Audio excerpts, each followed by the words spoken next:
then we were meant to be doing something serious. Right, we're in, yeah. We're back. We're always back. Always back. One more part 2. Let's say it's Christmas special. No, it's Sophia not. Harris. It is now. Now So- I've got a Christmas jumper on. First Christmas jumper on the show. That Yeah. Ever? ever. Are you joking? Yeah, definitely. Yeah, First I we've ever. This is the most Christmassy we've ever been. Okay, that's really sad. It's fucking terrible actually thinking about it. Isn't it? You two better have Christmas jumpers on next week. Shall we do it? Christmas special. Yeah. Alright, let's just get smashed in a Christmas special. Yeah. I mean, Right, let's get into the podcast. Yeah, let's start. Sorry. Tangent already, right? Alright, boom. oh dear. Take it away. Sophie, welcome back. So, Thank you. booked you back in. There's a few things that we wanted to talk about with you, and you wanted to talk about with us. Yeah. Brought a little list. let's get into it. Yeah. Where do we want to start? Well, I want to start on what happened after the last podcast. Yeah. How long ago was that now? It feels like it wasn't that long, but it probably Couple was. of months. Maybe like 3 months. No. 3 months, 4 months. It was before. I remember I just started dieting for my holiday because I was starving. So it's got to be like 6 months, June, July. It's been a long while. It was crazy. warm. Yeah, it It was was actually. warm. Yeah. It's like 20 some episodes ago now, maybe. June. Yeah, so about 6 months. So yeah, quite a lot has happened. You were still working when we last met you. Is that still the same? I mean, or I are am you, still working as now. in working for someone. You were employed by someone. Yeah, I was employed. The response from the podcast, thanks guys, was awesome. And that combined with a lot of other stuff I had already going on meant that I didn't have time to do my employed role anymore. So put steps in place to leave, which had 270 finance clients. So that took quite a lot of handing over. My boss had no idea. Managed to keep it a secret. So yeah, it was a big shock. 14 years in financial services. And do you know what? Like, I remember doing it, obviously the day, handing my notice in, was really nervous driving over to Wigan. I was thinking, how the hell am I going to get him, like, in the office for a meeting with this letter? Like, I've never done it before. As soon as I did it, it was like a big weight lifted. So, yeah, definitely the right thing. Your dad doesn't blame us, does he? Yeah. I might as well put it out there. Like, we got fucking grassed for that. Did we? Yeah. I don't know what happened. Where to blame, man? Yeah, We convinced Sophia. Oh, you blamed us to your dad and didn't tell us. You've not really told us the full story. You might as well Put us tell on blast. Tell us the full story now. So my dad, my parents had me when they were older. Nowadays you have kids whatever age you want, but back then, so my dad's 70 next year. Very traditional, like always been in professional services himself. So when I qualified as a financial advisor, he was like the proudest dad in the world. And obviously it's a career you're set for life, like good earning potential. And I decided, because they knew I did nutrition coaching on the side and obviously loved what I did, thought that was great. I decided not to tell my mum and dad that I was handing my notice in because I just thought they'll worry. It was quite easy to cover up because I've always had an office at home, so they would always pop round and I'd be there in the day anyway, so that wouldn't be obvious. What I did forget though was that my dad was on the system for my finance clients as one of my clients. So my boss then sent a letter out to all of my clients saying Sophia has left, like we wish her all the luck in whatever she decides to do. So my dad comes round, big smile on his face, because he was obviously in a good mood that day, with this letter.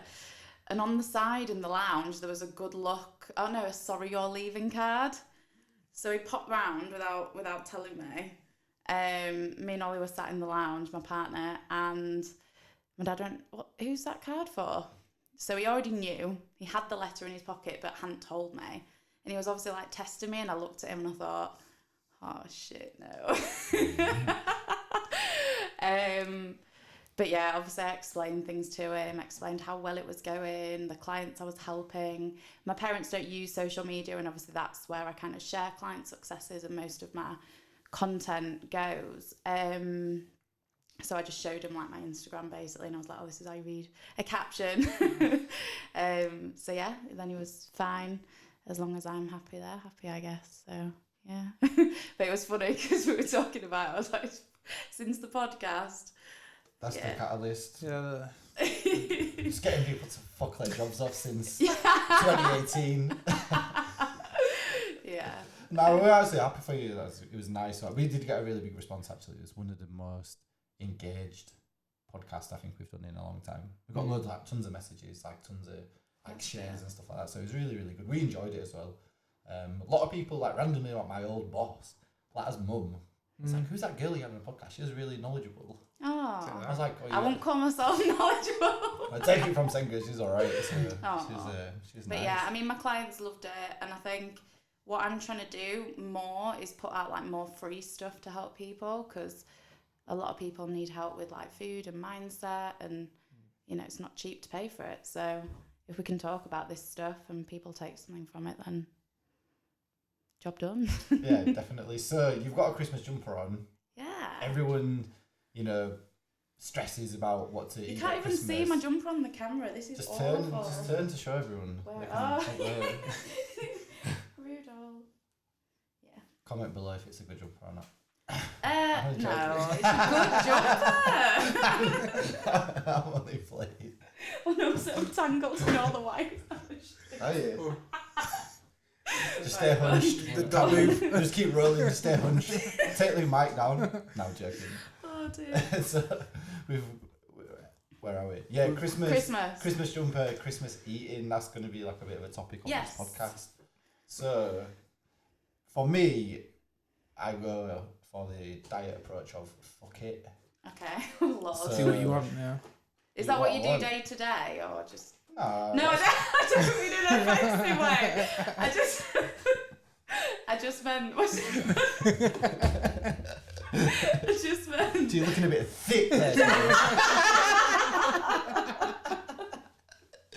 I'm off for a fucking run after this. Oh my god, no, you're not. Don't lie. Talk between ourselves. Sorry. Try not to make you I'm laugh. trying to. Oh, so you go for the fuck it approach. Yeah, I just eat what I want. I was like, What so do one of the lads at football don't said it's know. 12 days of gains. Just eat what you want and train. I'd say no. I don't know. I'd eat as On Christmas Day, nothing really changes. I don't go know. for it. Yeah. But yeah, do you know what? Since last year, I try not to buy chocolate beforehand, because if I can sense it's in the house, I'm just gonna hunt it down and eat it. So But would you try say not that to. you spend a few days doing that, or does it kind of take over the whole of December? Or? Nah, it's probably more. Do you know what? It's probably But say Christmas a few Day, days Boxing for me. Day. Yeah, Christmas Day, Boxing Day. Just sack it off and then. Because on the series, you guys generally eat quite well and like train. So Yeah, we it's- eat well and train. So generally Yeah. speaking, yeah. In terms of fucking it off, yeah, it would just be a couple of days. Okay.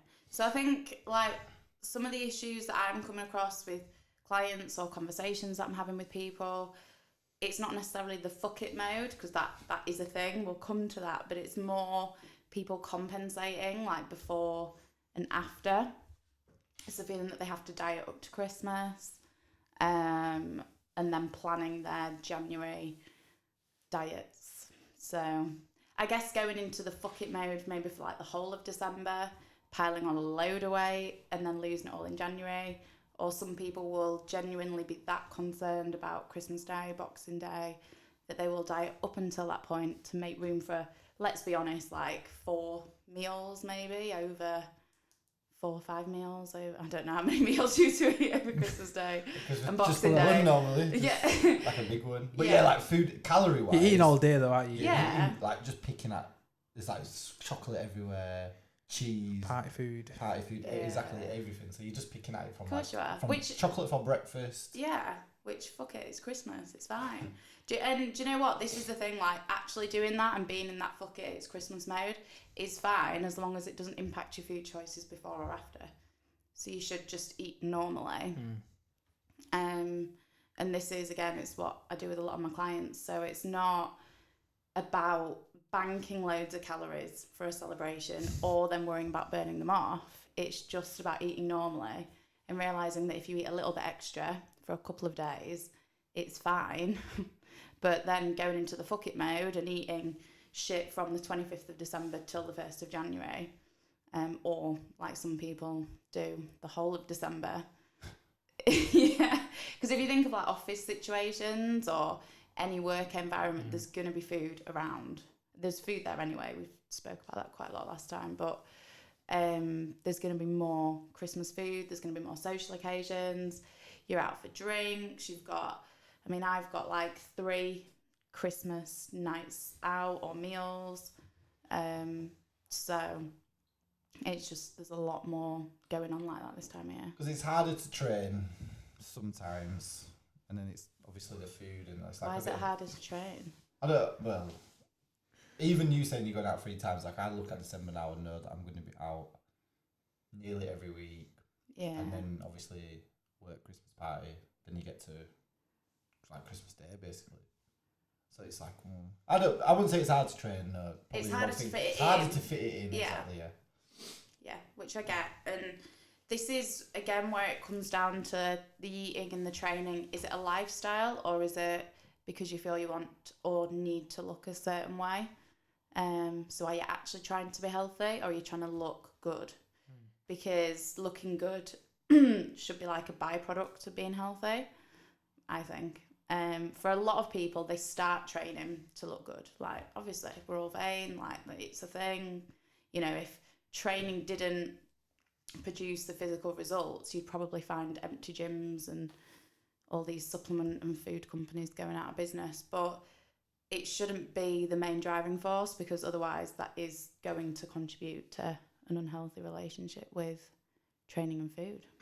It definitely goes back to last podcast though, because of you were talking about like kind of eating disorders and that sort of stuff. And then if you actually really look at it without saying Christmas, like cutting back all your calories for 2 days and then going back and then feeling guilty for doing those 2 days and then cutting your calories back in, that's just an eating disorder. Yeah, it's a bit mad. Yeah. That's like a bad cycle. It's disordered eating. So since the last podcast, when I came in then, I was generally just doing like more whole nutrition plans, as in like lifestyle sort of clients, wanting to eat healthier, wanting to get out walking more. That was kind of my target market. But now, I wouldn't say I have a target market, but I get a lot of people that have had eating disorders in the past and overcome them, but now have disordered eating, so disordered eating behaviours, really strange, bizarre patterns with food and how they feel about food, strange things that they do, and just habits that they've formed and developed over time. But my theory is that most people don't eat normally. So most people are in that binge restrict cycle where either before Christmas or before a weekend, they'll eat nothing all week and then binge drink and binge eat all weekend, and then feel like shit Monday to Friday and probably most of the weekend when they're not drinking. But it is a massive problem. And to me, that's not normal. That's not fueling your body. It's not eating healthily. It's not. Can you imagine like the example that would set to kids if you've got kids and you're doing that sort of thing? It's just not a good. No, not best model, is it? No. And do you know what? There's a lot of words. It's so hard to know what words we can and can't use, because like good food and bad food, you can't say that anymore, because there's no good food and there's no bad food apparently. But if you're putting health first, you want to be fueled most of the time. Obviously allowing for Christmas Day or a night out and social occasions. So how do you think is the best way then for people to, I guess, maintain their diet over the Christmas period when they know they are going to be eating shit? Okay. Well, first of all, not dieting. So obviously if people are really overweight, they will say that they want to go on a diet. Or if people are really underweight, they might say, I want to go on a diet to gain weight. But that term associated with any sort of eating habit is just going to make people feel like they're restricted. I don't know if you guys have seen online, there's like a big anti-diet movement at the moment where you've got people like protesting against people being on diets and how we should all accept it. It kind of goes in line with the body positivity movement. No, I haven't seen it. I remember Adam Heinley. Yeah, he mentioned like, don't call it a diet, it's not a diet. Yeah. Like, it's not dieting, it's I think lifestyle. people just get caught up on terms, which, you then feel that you've got to join this anti-diet movement or the body positivity movement. It's just a load of bullshit. Like, you should just eat healthily. And if you want to call it a diet because it helps you, great. But if that word makes you feel like you can't enjoy foods you love, or you're restricted, or you have to count calories and that's not good for you mentally, then yeah, of course, don't call it a diet. Just eat good food most of the time, healthy, whole, natural foods, and then throw some treats in there as and when. And if people are really overweight or really underweight, that means that they do need to be aware of calories at some point. So there's a lot of people out there now that be like, don't count calories because it causes eating disorders. Well, it doesn't. And some people do need to be aware of the calories in the food that they're eating because they've never been aware of them, and that's why they're in the position that they're in. Do you know the whole calorie counting thing? I would probably say from personal experience that no, it doesn't cause like eating disorders or whatever, but it can make you quite obsessive. Like you end up in like some sort of calorie prison of like. Has that happened to you? For me, for sure. Yeah. I don't know why I'm laughing. It's not I remember funny. you used to track your food like, to date. When I decided to just lose weight, like years and years and years ago, I was like, if I'm gonna do it right. But I would fucking track everything. Like all the time. I'm talking like 2 years. And what did it take over your life? I would find that I would even like if I knew I was going out, I would put all my food in for that meal, probably within reason. Say I'm going for like an Indian, that would go in my dinner on MyFitnessPal. Yeah. Then I would just work around that the rest of the day. Okay. Did it like consume your mind? Were you anxious if you couldn't? Looking back, I don't know if it's consumed, but. You can chip in like you said. I thought you were conscious of it. Like, definitely conscious. I wouldn't say it affected your mood. You were definitely super conscious of it. I was definitely conscious of like the fact anything that you had, like a protein Okay. bar, right then and then, you'd be looking in. straight in, yeah. But you lost weight. Yeah, fuck load. Oh, yeah, I was like, Yeah. So you got healthy. yeah, but then I got like too lean, like horribly lean. Oh, okay. Like my grandma would have felt a bit worried about me. Oh no, we don't want that. We don't want that. So no, I mean, It works. It fucking Yeah, works. it does work. tried and tested. But it's finding the balance, isn't it? Yeah. It's the balance, exactly. And you don't want to go too far the other way, because unless you need to be lean for a specific purpose like a competition or a sport, you don't want to take it to that extreme. There's risks as well when you do take it to that extreme or near that extreme that you can develop binge eating. There's loads of science behind that, and you will just get to a point where you are so starving you'll eat and you won't be able to stop. So this is why you see like bodybuilders put on a stupid amount of weight in like a week because they've restricted for all that time, and then all of a sudden they don't have to be on that diet anymore. So like you got to the weight that you felt good at, and then you don't have to track everything anymore unless you want to, and then there's that risk that you'll start rewarding yourself with food, or the whole time you've been dieting you've been imagining all this food you can eat. You've been looking at like the Almost Famous website at pictures of burgers. And then before you know it, like... You're spying on him, by the way. Yeah, like, you know I was just thinking like a fast food place. I think I've been to Almost Famous like once. It is food porn there. Yeah, I've not been there. Even their Instagram. Not that great. Their Instagram will make you feel hungry. See, I don't like burgers, so it's not my If you sort like of- burgers, it's like king, I reckon. I need to check it out. Yeah, you do. Review pending. I'll go tomorrow, man. So yeah, there's that risk as well with that kind of diet association. But again, kind of taking it back to Christmas, that's what a lot of people will do over the Christmas period. They will binge eat, and it's seen as okay to do. And do you know what? Binge eating, like that term does get thrown around a lot, because you've got binge eating and you've got overeating. So overeating is normal, and everyone overeats quite often in some cases. But binge eating is more where it does completely take over your life, consumes your mind, and you generally sit on your own and do it. And you've got a compulsion to eat that you can't control. There's just, you just can't stop yourself doing it. So overeating sometimes is normal and fine, and we all do it because we're all human. But binge eating it's a eating disorder. It's a mental health condition. So how, if you can answer, how do you go from overeating, maybe probably consistently, then to binge eating? Like, how does that? See, does it that probably transition probably develop? doesn't. So most overweight people will overeat regularly, which is why they're overweight. People that binge eat, believe it or not, most of them will look quite normal. This is just generalized, so you can't kind of look at specific cases when we're talking like this, but generally people that binge eat will be a normal weight because they'll be compensating either with under eating due to the guilt feelings, or over exercising to burn calories off, which so overeating, there's obviously a risk it could spiral into binge eating, but most people will overeat, and it's usually in social situations, or sometimes you've ordered a takeaway at home on your own or with your partner and you'll overeat calories just because that sort of food's really easy to eat loads of. So there's quite a big difference, and a lot of people that simply overeat and need to be accountable for the calories that they consume think that they binge eat, which there's a massive difference, because people with binge eating need medical treatment like people with anorexia and bulimia do. So, and in your line of work, what type of people do you tend to see to work and see the most? Is it the overeating or the sort of the binge eating?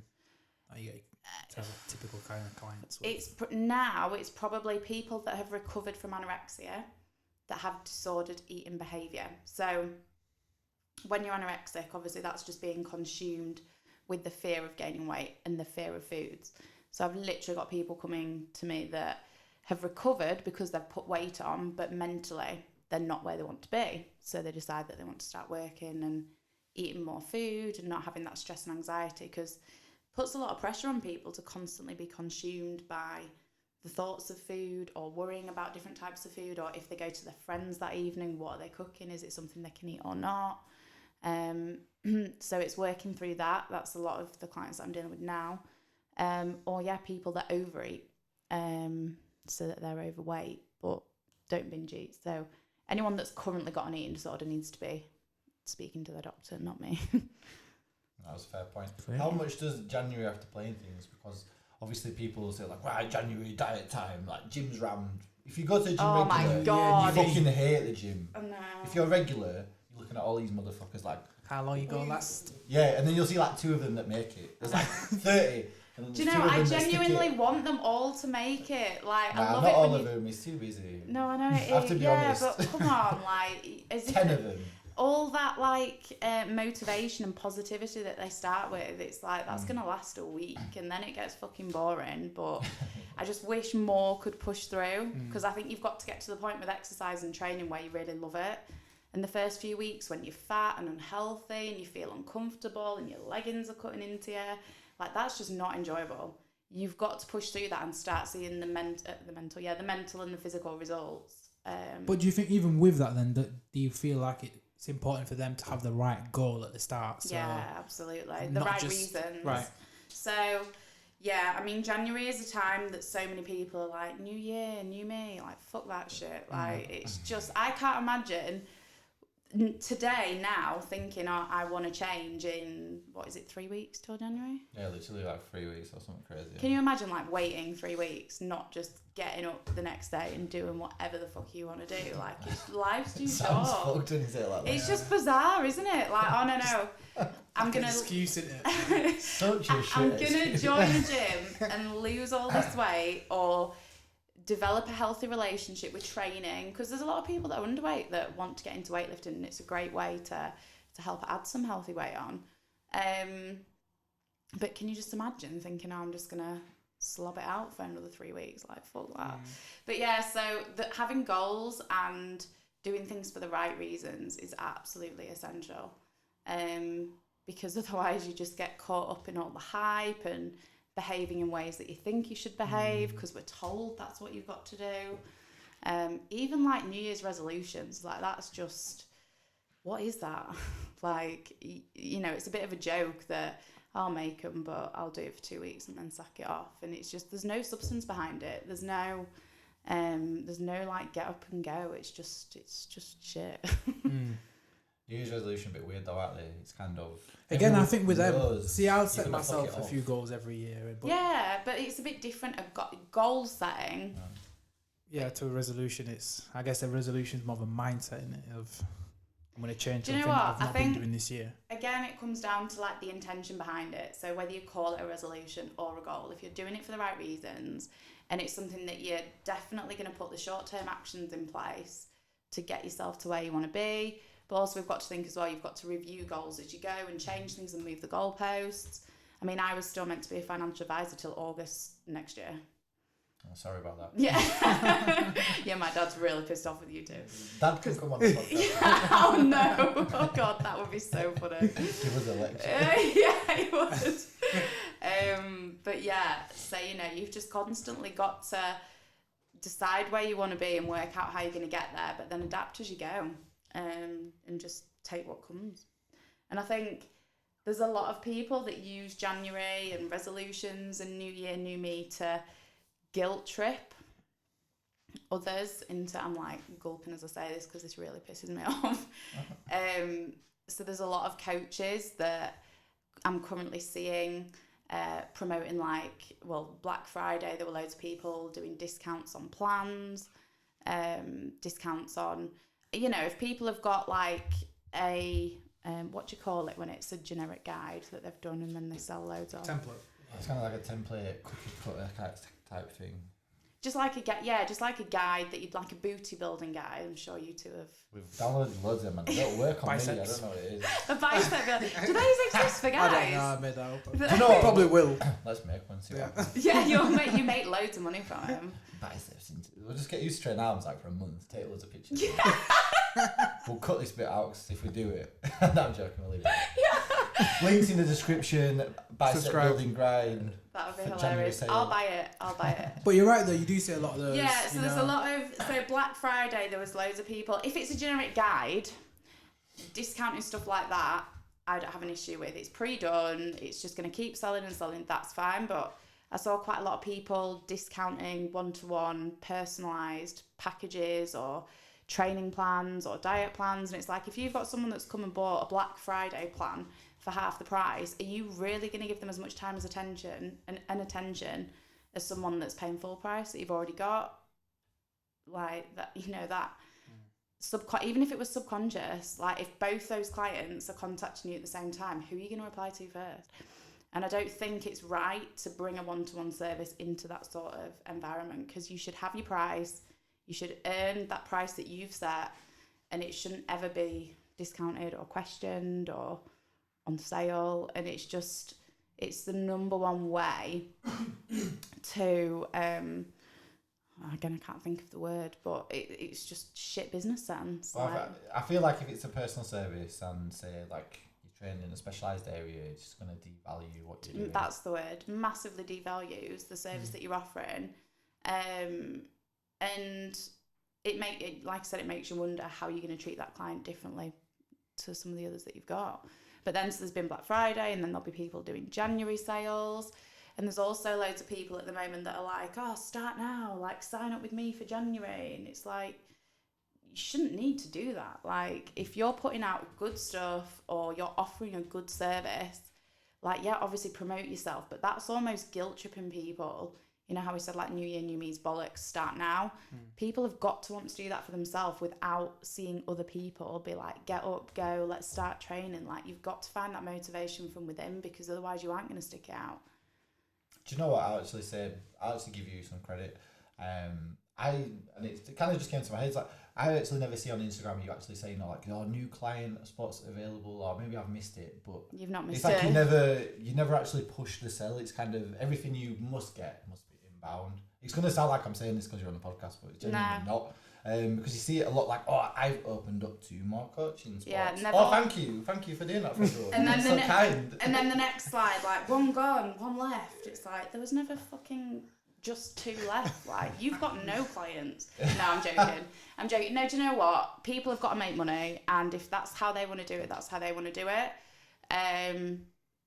I would just rather put out my thoughts and feelings and successes with my existing clients. And if that generates people asking questions, then great. And if people want my prices, then great. But yeah, no, I've never done that. I don't follow up any inquiries. I just send people the information. I always tell people, just follow that Apollo Nutrition page, look at my stories, watch some of my videos, because I've got some quite deep videos on there about specific eating disorders. And if they then decide that they want to work with me and I've got space, then great. I think that's the best way to go about it. From the outside looking in, like, we know nothing about coaching. I mean, neither do I. It's the nicest way to do it. Do you know what? I have had coaches, and I always thought, how did they behave?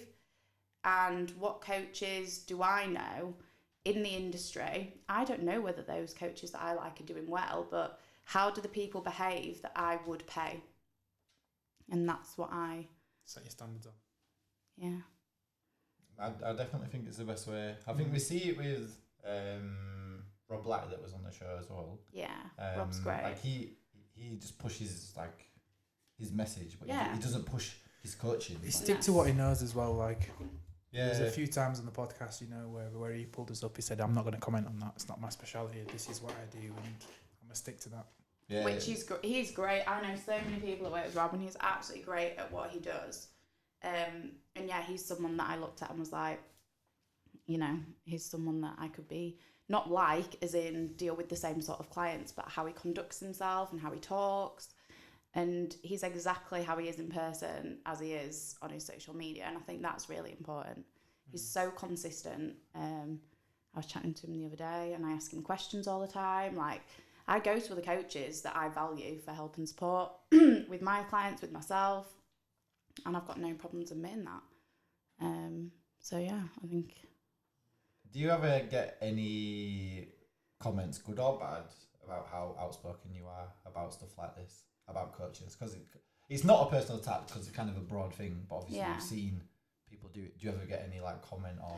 I get like people saying that other people have said stuff to them about me, Okay. but people won't come to me and say it. I'm really trying to like channel the sort of people I attract in business and in my personal life. So if people have got a problem with me and they aren't someone that I value, I would rather they didn't bring it with me because I don't have the time or energy for that conversation. If they've got an issue with the way I run my business or something I've done with a client, then that's fine, like bring that up. But if they've taken something I've said personally, it's because they know I'm right and that they need to look at the way they do things. Because I would never... I think one of the issues we have, I talk quite generalised a lot. And if we think about the fitness industry, it's massively oversaturated. And there's a lot of shit PTs, there's a lot of shit coaches that are ripping people off. And I hate people being ripped off and I hate people being fooled as well. They're two things that I will just call out constantly. And so, yeah, no, I don't directly. I'm trying to think now.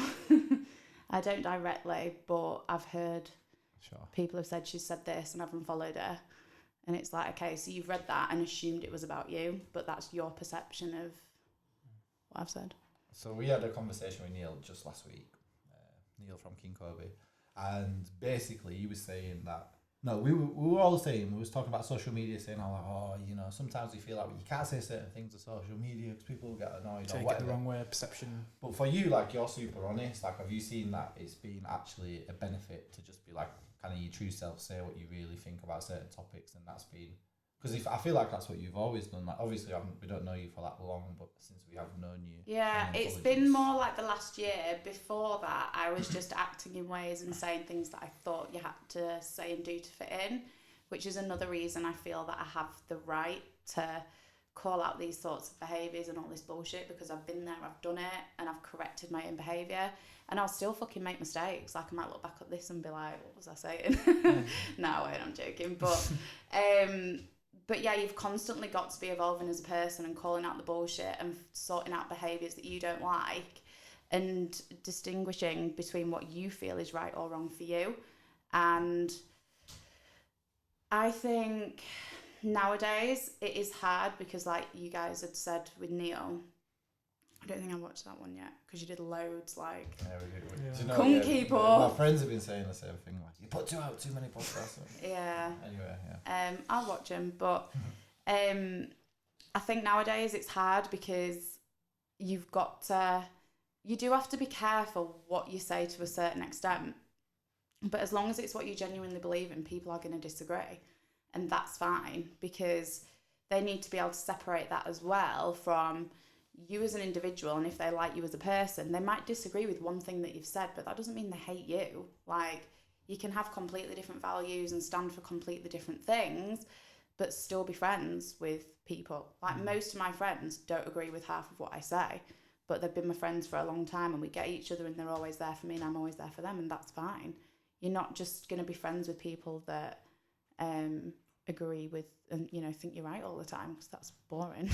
How important? 100%, Yeah, I was going to say, how important is it to have friends around you that will challenge you and stuff like that? Yeah, really important. And you don't need many. Like, I don't have many. I've got a lot of acquaintances. You know, like I said, a lot of people I've known for a long time, but actual genuine people that I would be desperately upset if I never saw again, can count on one hand.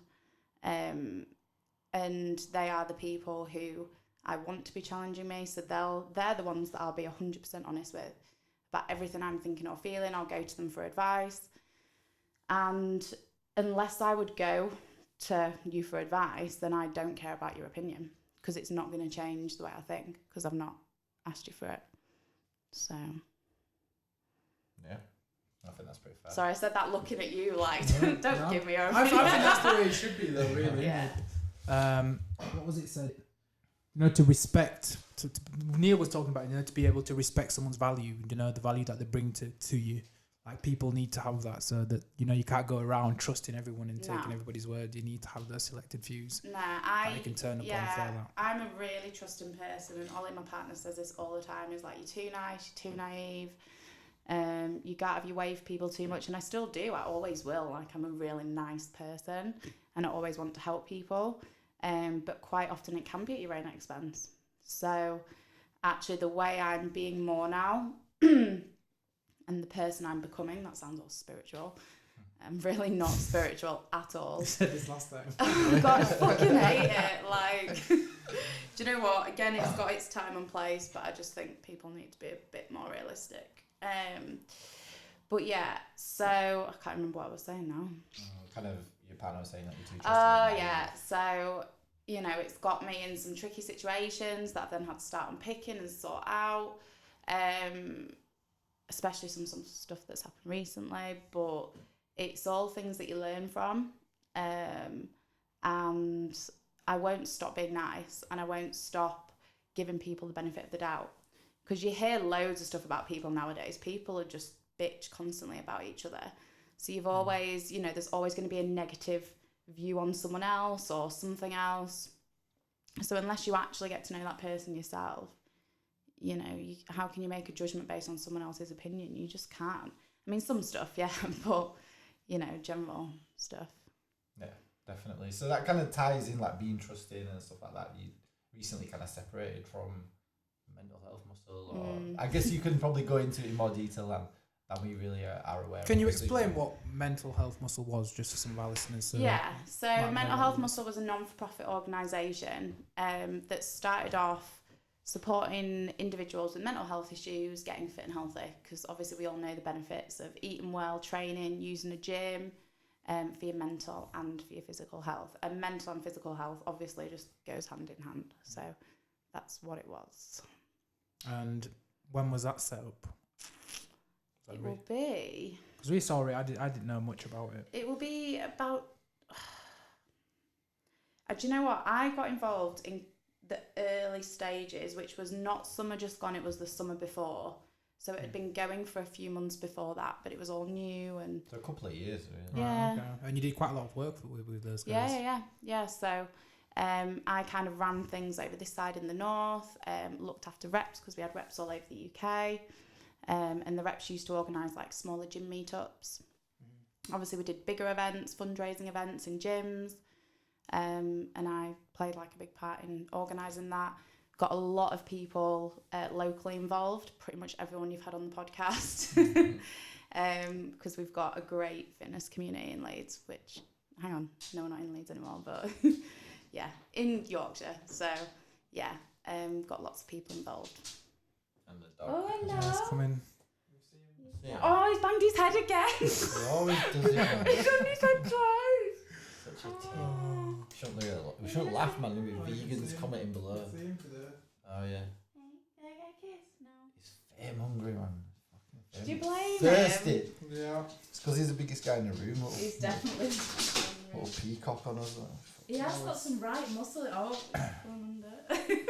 Just ignore him. Don't even. You can't ask me to ignore a dog like that. True. Oh dear. It's good to see how people react to him. Actually, sometimes they'll just completely ignore him. Well, why would you do a podcast with people like that? Well, you don't know how they're going to react. You can't really are you going to stroke the dog if it comes and talks to you? I don't like people that don't like dogs. I like to start it and then see what happens. Just let him, yeah. So I just think if you don't like dogs, there's definitely something wrong with you. I mean, I've been bitten by a lot of dogs, but I still love dogs. Don't know if that's a bit weird. No. I see that's like the No, I'm risk of joking. something happening though, isn't it? Like every dog I see, I want to stroke it, so I'm going to get bitten. There's more chance of you getting bitten than like, Yeah. your dad's not going to get bitten. Because if he even sees a dog, Yeah, he's he's scared fucking of dogs. gone. Why? I don't know. Nah, it's Mauritius, so dogs are wild. Yeah, aren't they? dogs are wild, That's aren't why. You see, that's Just understandable. roam the That's streets a in rational gangs. fear. And they are fucking like scary. It's like, Honestly, I'll be at 4 or 5 Roundhay of them. Park with my little pug, and someone will see her and start bolting the other way, and it's like, come on. God, people run away from pugs. Yeah. Yeah, it's a bit extreme. Are they fast, pugs? Well, she can. Yeah, if she wants to run fast, she's gone. Oh, fair enough. She keeps up with a husky. So, but yeah, then the problem is she just chases after them. So then there's a pug chasing after someone, but I've got the husky on the lead. So then me and the husky end up chasing. Oh, nightmare. Sounds like a bit of a mental morning. Yeah, it's not every morning. No. Every fucking morning. So what were we saying before he decided to get all... Get some He's like a fame. Kardashian, man. He's a camera and he's there. It's his eyes. I can't not. Look how beautiful they are. What do you say? It's sad, This sad is the dog. most amount of time he's taken. He's got- taken got about some minutes to do. fucking 5 minutes, man. So you know what? Pets at Home, hit us up if you want to sponsor us. It's now a dog podcast. Oh, now if a it's dog a dog pit. podcast, It's a I'll dog- be here every It's the week. dogcast. Dogcast. Oh my god. We've had 2 dogs on the show, haven't we?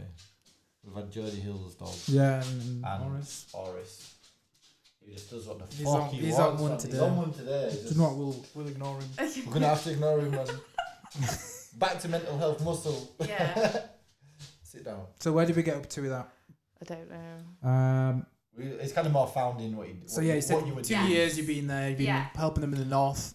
Yeah. And what happened to that? Is it still around? What's the deal with? No. So I think when things grow and things get bigger and more popular, they can start moving away, or it can be seen that they're moving away from the original reason they set up. And then people can start questioning the intention behind it. So it's moved away from its original message. What is their purpose? What are they trying to achieve? It's not clear anymore.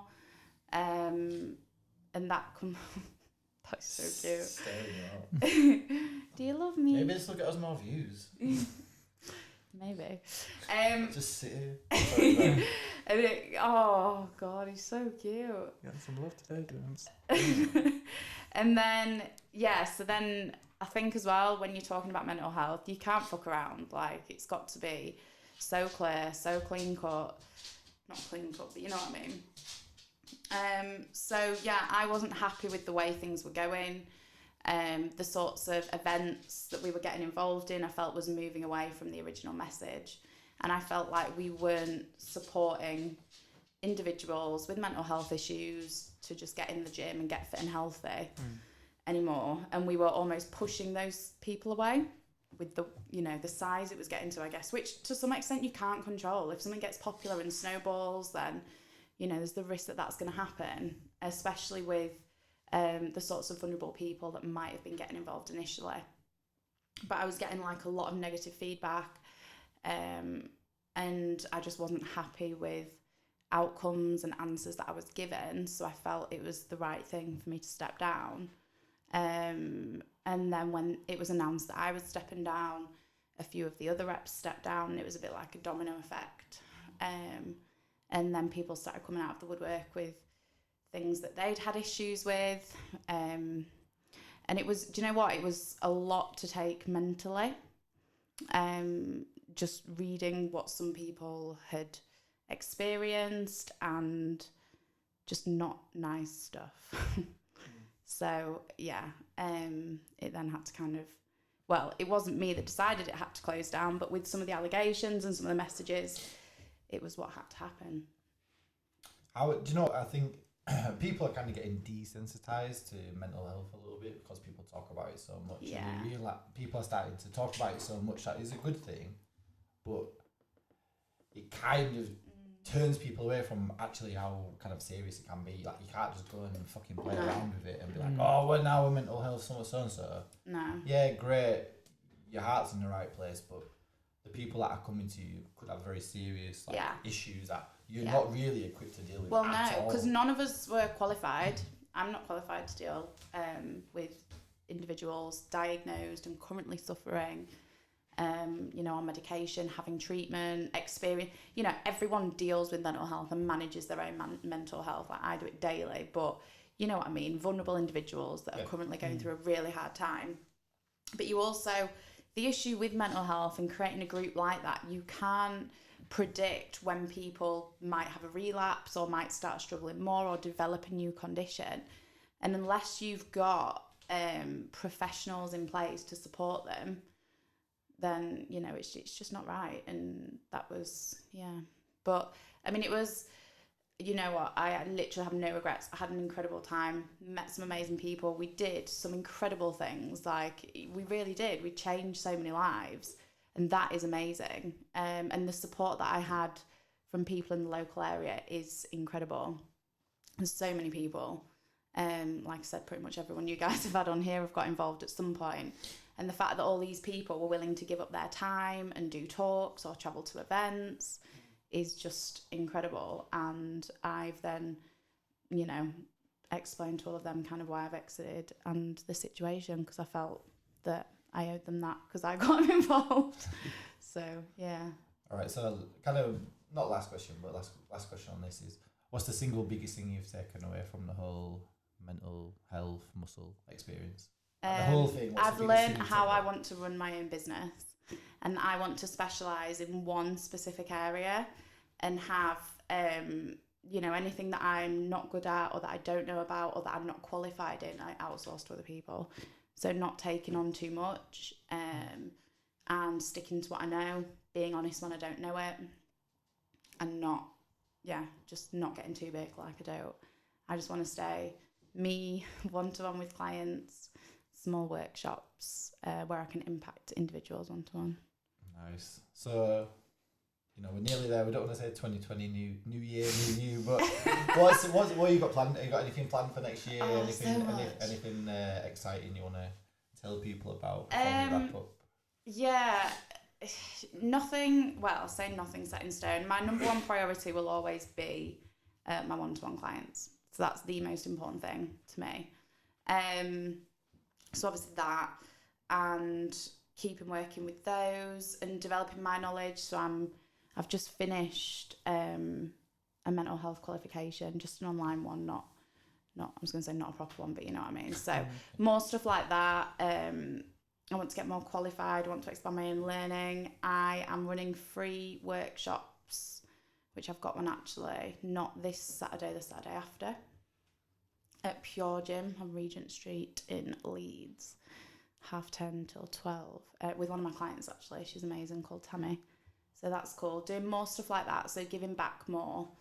I'm launching quite a few free little mini guides to help people with stuff. So to cut out the bullshit and just give people information, but again, very generalised, nothing personal, nothing with numbers, figures, calories, macros, none of that, just general information of things that might help people eat healthier or with mindset.